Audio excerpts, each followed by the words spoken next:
Liam Roseniro is one of England's most promising managers. After transforming RC Strasbourg, he arrives at Chelsea with a clear tactical identity. In this video, we're breaking down how he's likely to set Chelsea up in and out of possession.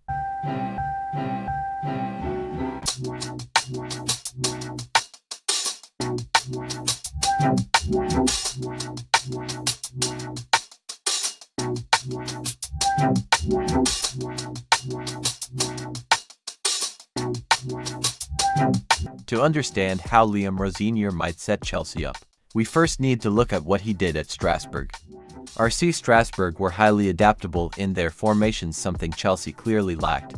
Under Enzo Maresca, Chelsea began most games in a 4-3-1.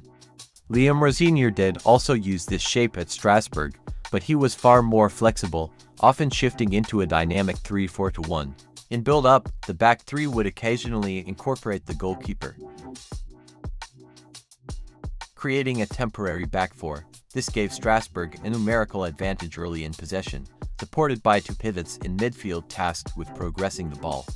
This was a high-risk, high-reward approach and one that set Roseniro apart. The wing-backs managed the wide areas both deep and high up the pitch, allowing more technical players like Julio, Enciso and Sebastian Nanasi to operate in the half-spaces. Strasbourg's style was inherently risky, which is why credit must go to the players. They were clearly well coached and understood their roles. The team consistently forming a box midfield are strong indicators of that coaching clarity. In the final third, Strasbourg often found joy through wide overloads, using the wing back, inside forward, and a floating midfielder to occupy the same channel. This structure made them particularly effective in counter-attacking situations against high-pressing teams. Defensively, the back three acted as the last line of cover in case of turnovers, while the number 9, usually Emmanuel Emega, would drop deep to once again contribute to the numerical superiority in midfield. So how does this translate to Chelsea? Let's take a look.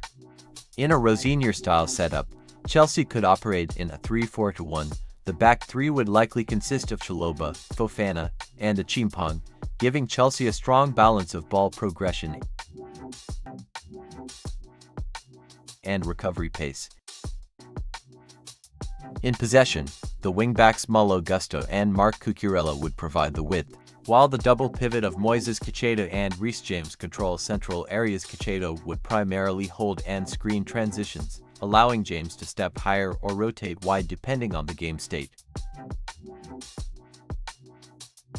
Ahead of them, Cole Palmer and Enzo Fernandez would operate in the half spaces, with Joao Pedro acting as a connector, often dropping deep to create overloads, much like Emmanuel Emega did at Strasbourg. Structurally, this mirrors the 3-box-3 shape Chelsea already showed flashes of this season, suggesting the squad is already familiar with these principles. Out of possession, Chelsea would retain a 3-1 rest defense, giving them security against counters while still committing numbers forward.